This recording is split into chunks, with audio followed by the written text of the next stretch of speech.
In today's video, I'll show you how to save Spotify songs as MP3 files for free and access them directly from your files so you can listen offline anytime, anywhere.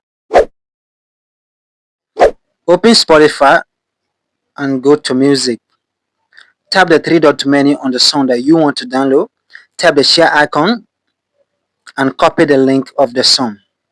Close the Spotify app and go to Google. In the search bar, tap Spotify Downloader. Tap the third website. Paste the link of the song in the empty box. Click Download and wait for it to be verified. Once that is done, click on Get Link. Tap Download now. Give it a few seconds and it's already downloaded. Close the Google app and go to your file. Go to Audio and tap the search bar. The song I downloaded, the title is No Wahala. This is the song I have just downloaded from Spotify. I can listen to it offline. Don't forget to hit the like button and subscribe for more useful tips. Thanks for watching. Bye for now.